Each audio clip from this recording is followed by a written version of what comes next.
नमस्कार, मैं हूं नीलू। तो देखिए, ईरान और अमेरिका आमने सामने हैं और ईरान से एक बड़ी खबर सामने आ रही है। वो बड़ी खबर क्या है? देखिए, बीच बीच में खबर आती रहती है कि ईरान में भूकंप आया, ईरान में झटके लगे। लेकिन आज जो मैं आपको खबर देने जा रही हूं, उससे तो कह लीजिए कि दुश्मन ने भी तस्दीक उसकी कर दी है कि हाँ, ऐसा हो रहा है। हम बात कर रहे हैं अमेरिका की, और अमेरिका में अब अलग अलग न्यूज़ चैनल हो या अखबार हो, सब ये कह रहे हैं कि बहुत जल्द ईरान परमाणु बम बनाने की ओर आगे बढ़ा है और इस पर तेजी से काम हो रहा है। आप कहेंगे ये कहां से खबर आ रही है? बहुत दिन से खबर आ रही है, लेकिन जो अमेरिका की तरफ से उसके न्यूज़ चैनल और अखबार हैं उसका हवाला दिया गया है। 12 तारीख को कई ऐसे न्यूज़पेपर रहे, और खास तौर पर फॉक्स न्यूज की बात की जाए, उस पर भी इस बात की चर्चा हुई है। अब आपको बताते हैं, 12 मार्च को न्यूयॉर्क पोस्ट में एक आर्टिकल आया जिसमें कहा गया कि देखिए, बहुत जल्द जो इनरिच्ड यूरेनियम है, ईरान उसको लेकर तेजी से काम कर रहा है, यानी कभी भी वो परमाणु बम बना सकता है। और परमाणु बम बनाने की ओर उनके वैज्ञानिक रात दिन इस वक्त काम कर रहे हैं। और अमेरिका जिस बात को कह रहा था कि उनके परमाणु कार्यक्रम को रोक दिया जाएगा, जो इनरिच यूरेनियम है उसको खत्म कर दिया जाएगा, इसे बाहर भेज दिया जाएगा, उसी पर बातचीत शुरू हुई थी। बाद में ये बातचीत का दायरा लगातार बढ़ता चला गया, लेकिन वो बात पीछे छूट गई। लेकिन ईरान ने उसको नहीं छोड़ा है, क्योंकि ईरान को भी पता है कि आज जिस कंडीशन में ईरान है और लगातार इजराइल और अमेरिका उस पर हमला कर रहा है, अब इस बात की जरूरत आ गई है कि जो ईरान है वो परमाणु बम से लेस हो जाए। और इसी को लेकर एक बड़ी खबर सामने आ रही है कि बहुत जल्द ईरान, जो भी उसके काम थोड़े बहुत बाकी हैं, क्योंकि इस तरह की खबरें दुनिया भर से आती रहती हैं, अलग अलग जानकार हैं, डिफेंस एक्सपर्ट बताते हैं कि बहुत आगे परमाणु कार्यक्रम में ईरान निकल चुका है। अगर 12 दिन पीछे युद्ध की बात की जाए जो जून के समय में हुई थी, उसमें कहा गया था कि उनके जितने न्यूक्लियर ठिकाने हैं ईरान के, उनको ध्वस्त कर दिया गया। दावा इसी तरह से किया गया अमेरिका की तरफ से, लेकिन फिर क्या जरूरत पड़ी कि इस तरह से युद्ध छेड़ दिया। इस वक्त जो युद्ध चल रहा है, आज हम आपको बता दें 14 तारीख है, 15वां दिन है इस युद्ध का।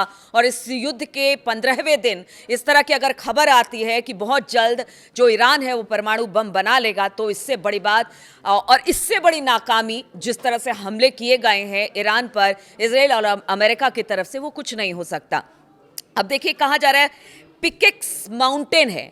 अब तो जो फॉक्स न्यूज़ की बात की जाए या फिर न्यूयॉर्क पोस्ट की बात की जाए, उनका कहना है कि जो पिकेक्स माउंटेन है उसके अंदर इनरिच्ड यूरेनियम रखा गया है और वहीं पर परमाणु बम बनाने की कोशिश में दिन रात जुटा हुआ है ईरान, और बहुत जल्द इसमें सफलता उसे मिल जाएगी।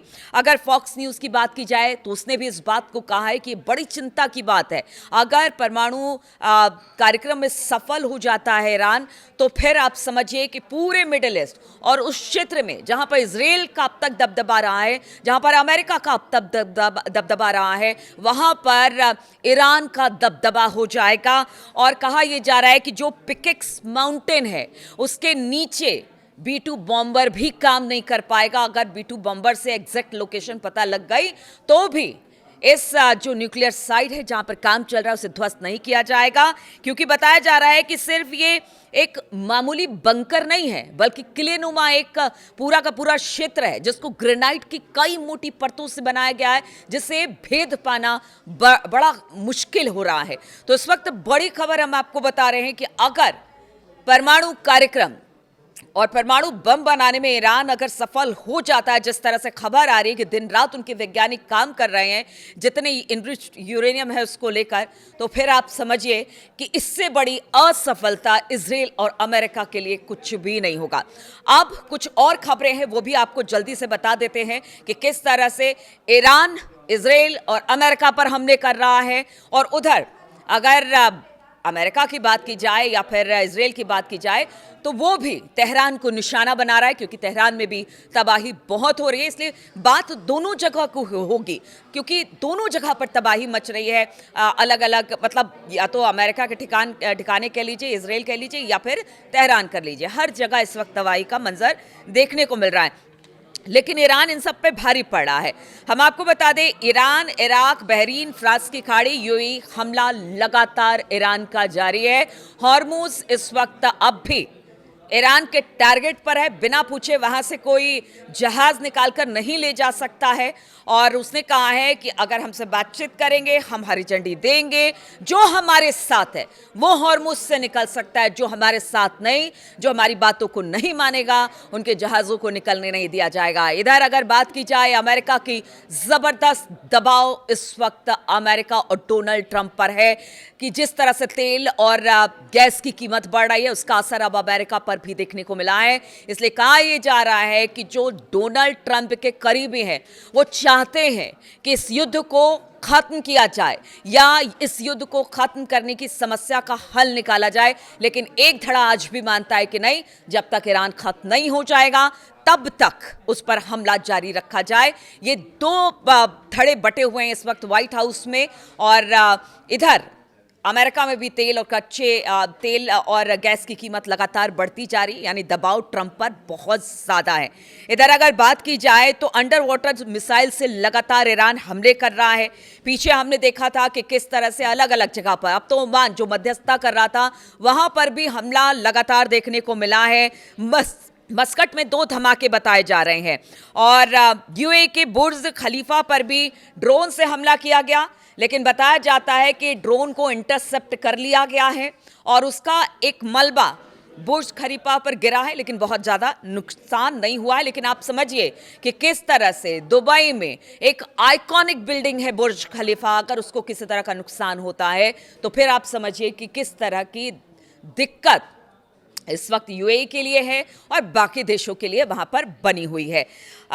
इसके अलावा हम बात कर रहे थे कि कुछ ड्रोन भी गिराए गए हैं। इसके अलावा जो एयरक्राफ्ट डुबाया गया है, कुछ बताया जा रहा है कि कुछ एयरक्राफ्ट पर भी हमला किया गया है, जिस तरह से मस्कट की बात हो रही है। और जो इनके अंडर वाटर मिसाइल है ना, वो काफ़ी ज़्यादा कह रहे हैं कि अब खतरनाक होती चली जा रही है स्ट्रेट ऑफ हॉर्मुज में।